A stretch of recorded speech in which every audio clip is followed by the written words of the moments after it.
कोकिलापुर गांव में एक नर्मदा नाम की बूढ़ी दादी रहती थी।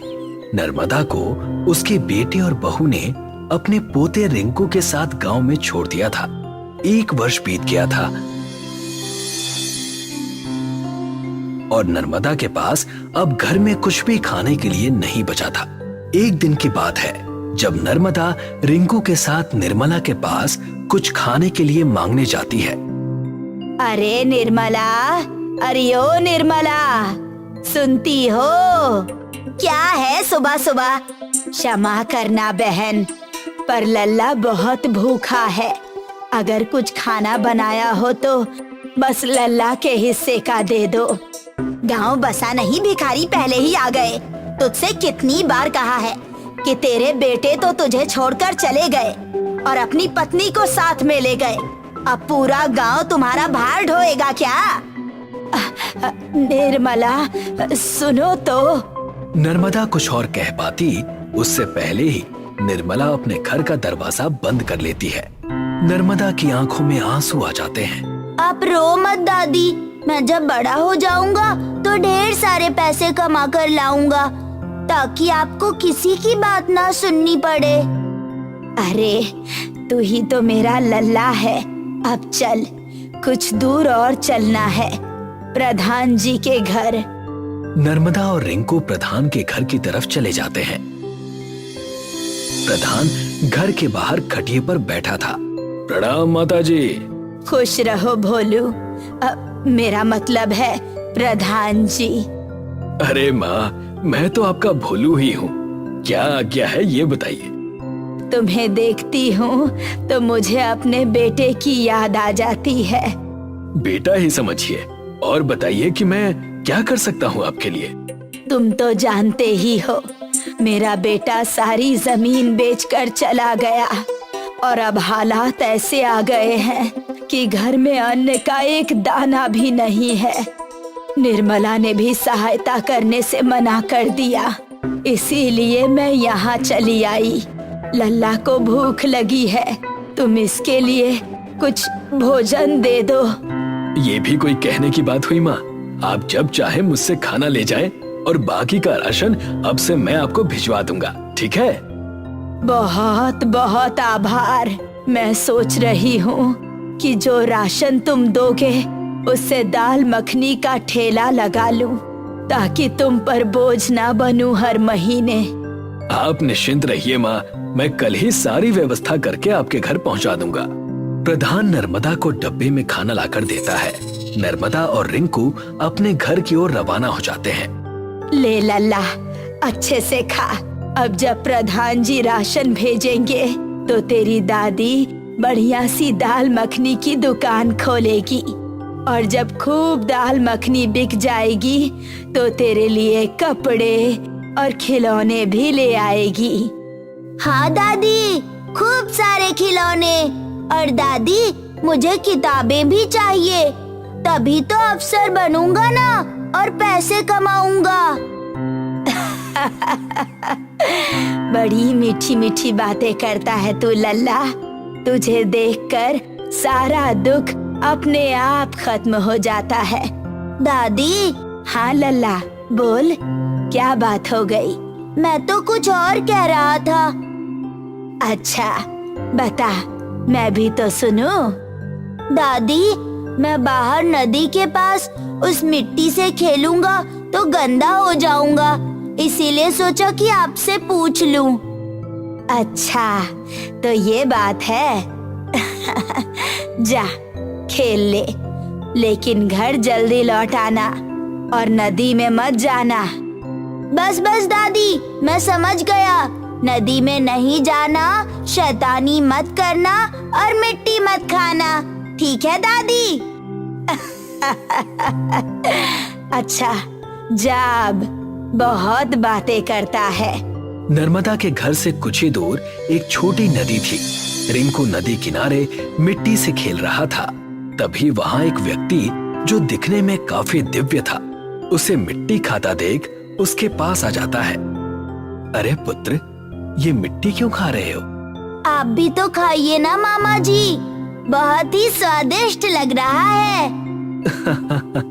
एक ही पल में अपना भी कर लिया तुमने हमें। सही कहते हैं कि बच्चे बड़े अनमोल होते हैं। लाओ, जब मामा कह ही दिया है तो थोड़ी चख लेता हूँ। ये लो मामा जी। रिंकू के हाथ से दी हुई मिट्टी देवता भी चखते हैं। उसे चखकर वो बड़े ही प्रसन्न नजर आते हैं। वाह भाई, क्या स्वादिष्ट व्यंजन है। कहा था ना मामा जी। रिंकू अपने हाथ आगे करता है और आंखें बंद करके मुस्कुराता है। ये क्या है भांजे, मामा से कुछ कहना चाहते हो? अरे आप समझे नहीं, मेरी दादी कहती है कि एक भांजे को खिलाना सब ब्राह्मणों को खिलाने जैसा है। तब तो मामा जी आप मेरे ऋणी हो जाएंगे, इसीलिए मुझे भी खिला दीजिए और ये ऋण उतार दीजिए। अच्छा, मामा को अच्छा फंसाया है तुमने, पर मिट्टी नहीं, मैं तुम्हें कुछ और देता हूँ। देवता ने अपने हाथ खोले और उसमें से एक हीरे का जादुई चम्मच निकला, जो उन्होंने रिंकू को दे दिया। तभी दूर से नर्मदा की आवाज आती है। रिंकू! अरे भागो भागो, दादी आ गई मामा जी। अगर उन्होंने देख लिया ना तो मिट्टी खाने के लिए डांटेंगी। अच्छा ठीक है ठीक है, अब मैं चलता हूँ भांजे। वो देवता ये कहकर वहाँ से गायब हो गए। तभी नर्मदा वहाँ पहुँच गई। अरे लल्ला, तुझे मना किया था ना कि मिट्टी मत खाना, पर तनिक भी बात नहीं मानता। अरे दादी सुनो तो, मैंने मिट्टी नहीं खाई, वो तो एक मामा जी मिल गए थे, उन्होंने खिला दी। इस चम्मच पे लगी है, आप भी जरा चख लीजिए। क्या? अब तो झूठ भी बोलने लगा है। तभी नर्मदा की नजर उस जादुई हीरो के चम्मच पर गई। अरे ये तो हीरे से बना है, कौन दे गया तुझे ये? आपको पसंद आई तो आप रख लीजिए दादी, बस मुझे डांटिए मत। सब गुण है ना तुझ में, अपनी मीठी मीठी बातों में उलझा लेता है और हर बार बच जाता है। पर आज नहीं छोड़ूंगी तुझे, चल घर। एक दिन बीत जाता है और प्रधान नर्मदा के घर राशन और ठेले का सामान लेकर आता है। हाँ माँ, ये रहा सारा सामान। तुम्हारा बहुत आभार रहा भोलू। अरे माँ, फिर वही बात, आभार कैसा? मैं तो बस वही कर रहा हूँ जो मेरा फर्ज बनता है। यही तो अच्छाई है बेटा तुम में। मैं सोच रही थी कि ये दाल मखनी बेचकर धीरे धीरे ये पैसे भी लौटा दूंगी। आप ना लौटाएं तो भी चलेगा, और मुझे पैसे लौटाने का ना सोचें, बस वो करती जाएं, बाकी सब मैं देख लूंगा। अच्छा बेटा, ठीक है। नर्मदा ने दाल मखनी बनाई और अपना ठेला चालू कर दिया। उसकी सुगंध आते ही रिंकू वहाँ अपना चम्मच लेकर खड़ा हो गया और साथ ही साथ प्रधान भी। दादी, मुझे भी दाल मखनी। रुक जा लल्ला, तुझे भी खिला दूंगी, वरना तू सब अपने सिर पर उठा लेगा। माँ मुझे भी दे दो, मैं भी चखना चाहता हूँ, और लाओ मैं रिंकू को भी खिला दूंगा। ठीक है भोलू बेटा, अभी लाई। नर्मदा तुरंत प्रधान को दाल मखनी देती है। प्रधान अपने हाथों से रिंकू को खिलाता है। प्रधान जी, बहुत स्वाद है ना दादी के खाने में? हाँ रिंकू, बड़ा ही स्वादिष्ट बना है ये, लो और खाओ। मैं भी आपको खिलाता हूँ। रिंकू अपने हीरे के चम्मच से जैसे ही प्रधान को खिलाता है, प्रधान चकित रह जाता है। क्या हुआ भोलू, कहीं तीखी तो नहीं है ना? नहीं माँ, ये हीरे का चम्मच जब इससे मुझे रिंकू ने खिलाया तो मानो इसका स्वाद 100 गुना बढ़ गया। इतना स्वादिष्ट भोजन मानो देवलोक का भोजन हो। अच्छा, क्या सच में? और ये असली हीरे हैं? 100% असली है माँ, और उससे ज्यादा असली ये चमत्कार है। रिंकू, दादी को भी खिलाओ। नर्मदा जैसे ही उसे चखती है, उसे एक ऐसा स्वाद आता है जैसे उसने अपने पूरे जीवन में ऐसा स्वाद कभी चखा ही ना हो। हाँ भोलू, सही कहते हो। मैं ऐसा करती हूँ कि इसी चम्मच का इस्तेमाल अपने भोजन को चलाने में कर देती हूँ, तो सबको एक बेहतरीन भोजन मिलेगा। अरे माँ, भोलू नाम मेरा है और सबसे भोली आप हैं। मैं समझी नहीं भोलू। इंसान के मन में सबसे पहले ये आता है कि हीरे हैं तो इसे बेच दें और पैसे कमा लें, पर आप तो सबको इस स्वाद का अनुभव कराना चाहती हैं। ये देखकर अब भोजन और बढ़िया लगने लगा। तभी वहाँ पिंटू आता है और कहता है, अरे भाई, कैसी बढ़िया सुगंध है, लाओ मुझे भी खिलाओ दादी। बस अभी लाई। नर्मदा उस चम्मच को पूरे खाने में चला देती है और पिंटू को एक दाल मखनी देती है।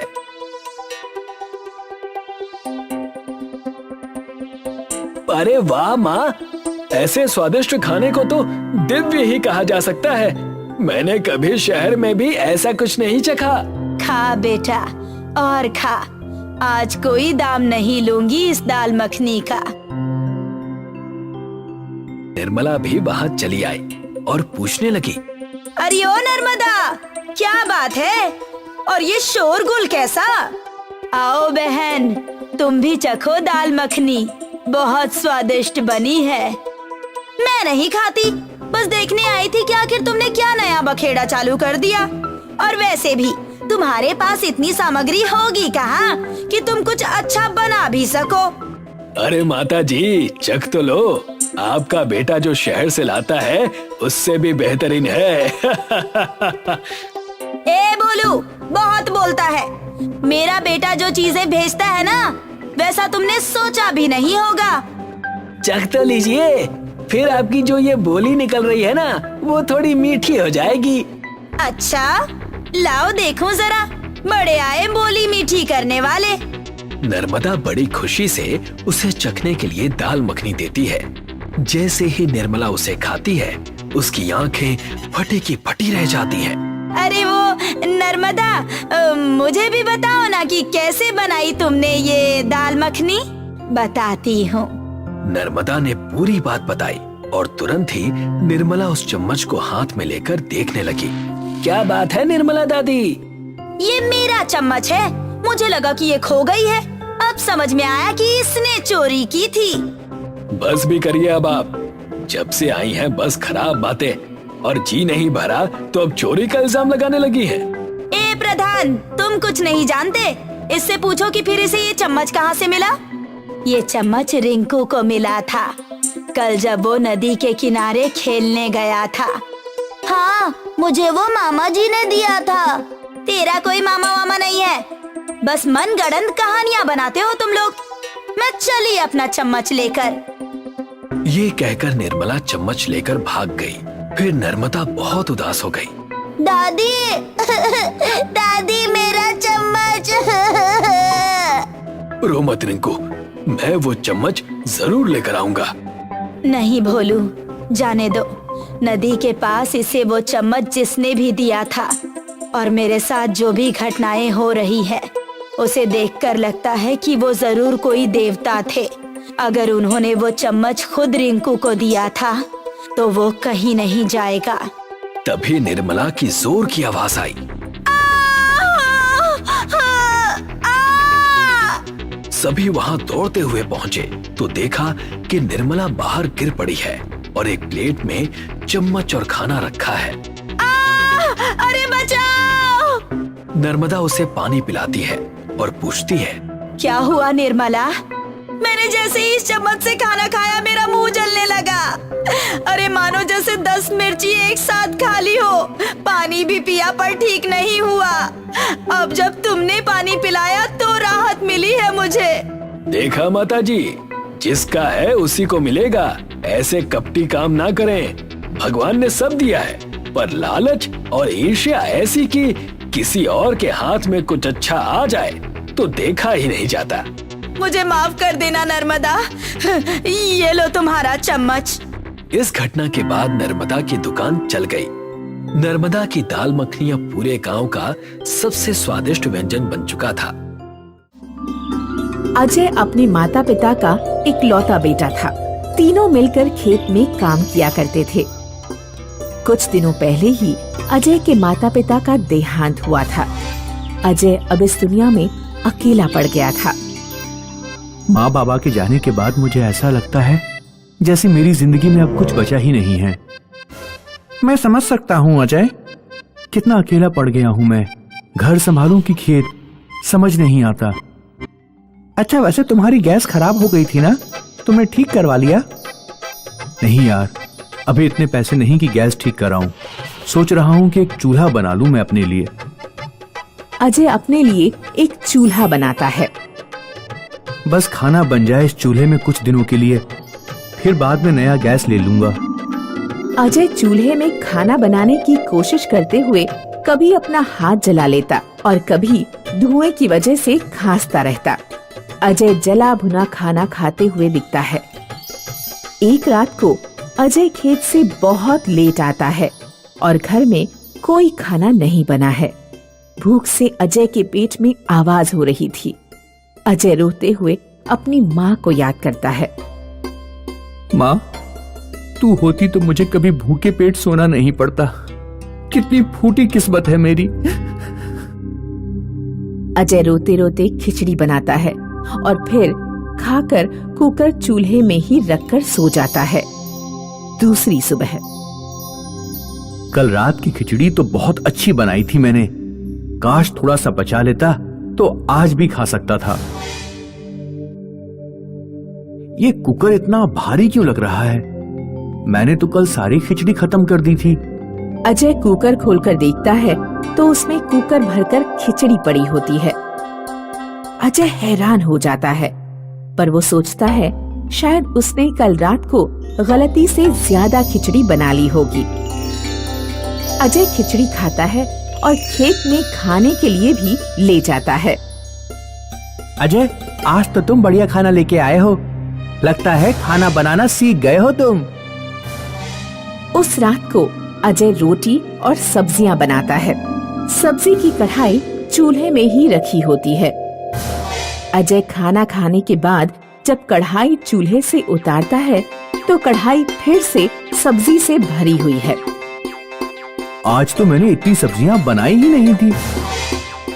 दूसरी सुबह अजय दाल बनाता है और बची हुई दाल गांव वालों में बांट देता है। अजय, मैं क्या सुन रहा हूँ? तुम गांव वालों में हर रोज खाना बांटते हो?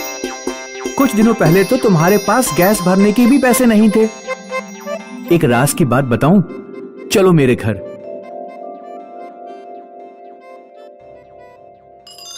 देखो, ये मेरा जादुई चूल्हा है। इसमें जब तुम खाना बनाओ तो बर्तन में खाना खत्म ही नहीं होता। तुम चूल्हे से बर्तन उतार दोगे तभी जाके खत्म होता है खाना। ये तो बहुत अच्छी बात है, पर तुम गांव वालों को फ्री में खाना क्यों दे रहे हो? तुम इसके पैसे चार्ज कर सकते हो। माला माल बन जाओगे तुम। नहीं जय, मुझे माला माल नहीं बनना। इस चूल्हे ने मेरे बहुत बुरे वक्त में मेरी मदद की है। मैं चाहता हूँ कि इसके जरिए मैं भी वैसा ही करूँ, जरूरतमंद लोगों की मदद करूँ। तुम बुद्धू हो क्या? मैं तो कहता हूँ एक होटल खोल लेते हैं। मैं तुम्हारा दोस्त हूँ अजय, तुम्हारी भलाई के लिए ही कह रहा हूँ। जय और अजय ने मिलकर होटल खोल लिया। उनकी अच्छी कमाई होने लगी। ज्यादा मेहनत किए बिना ही पैसे आते हुए देख जय लालची बन गया और चूल्हे को अपना बनाने के बारे में सोचने लगा। अजय, तुमने कभी ये सोचा है कि अगर हम एक चूल्हे से इतना कमा रहे हैं तो दो चूल्हे से और कितना कमा सकते हैं? पर जय, इसकी क्या गारंटी है कि दूसरा चूल्हा भी जादुई चूल्हा बनने वाला है? तुम बना के देखो, क्या पता फिर से तुम्हारा जादू चल जाए। अजय और एक चूल्हा बनाता है, पर जैसे ही उस चूल्हे की लकड़ियों में आग लगती है वो चूल्हा आग से फट जाता है। ये क्या हो गया? ऐसा क्या डाला तुमने इस चूल्हे में? मैंने तो बिल्कुल वैसे ही बनाया था जैसे मैंने पहले वाला चूल्हा बनाया। कल फिर से बनाना। अजय ने दूसरा चूल्हा बनाया और दूसरा वाला भी फट गया। जय को गुस्सा आ गया और उसने अजय पर चिल्ला दिया। एक चूल्हा तुमसे ठीक से नहीं बनाया जाता। हाँ तो क्या हो गया? एक चूल्हा तो तुम्हारे पास है ही ना। ज्यादा पैसों के लालच में पागल हो गए हो तुम। लालची तुम हो गए हो अजय। तुम नहीं चाहते कि मुझे दूसरा चूल्हा मिले, इसलिए तुम गलत किस्म का चूल्हा बना रहे हो। अजय वहाँ से उठकर बाहर चला गया। अजय ना तो लालची था, ना तो अपने पैसे जय से छुपाना चाहता था। उसने सोचा वो फिर से एक चूल्हा बनाएगा। पर ये आखिरी चूल्हा होगा। अगर ये भी आग से फट गया तो पहला चूल्हा जय को देकर खुद खेती को लौट जाएगा। अजय ने ठीक पहले के चूल्हे जैसा दूसरा चूल्हा बनाया और होटल में रखकर सो गया। ये अजय मेरे सारे सपनों पे पानी फेर देगा। इसके भरोसे रहा तो मैं कभी भी शहर जाके पैसे नहीं कमा पाऊंगा। जय ने देखा होटल के किचन में चूल्हा रखा हुआ है। उसने चूल्हा उठाया और अपने घर चला गया। दूसरी सुबह, अजय बेटा उठो, उठो अजय बेटा उठो। हाँ, क्या हुआ? जय गांव छोड़कर भाग गया है। क्या? जय का पूरा घर खाली है। वो अपना बोरिया बिस्तर बंद करके शहर की तरफ जाते हुए दिखा था, लोगों ने बताया।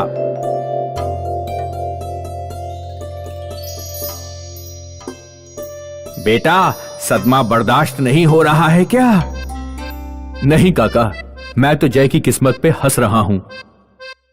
वो क्यों? उस बेचारे ने सोचा होगा कि जादुई चूल्हा चुरा के शहर में बहुत सारे पैसे कमाएगा, पर जादुई चूल्हा तो मैं कल रात अपने घर ले गया था उसको देखकर दूसरा चूल्हा बनाने के लिए। वो बेचारा नया चूल्हा लेकर चला गया।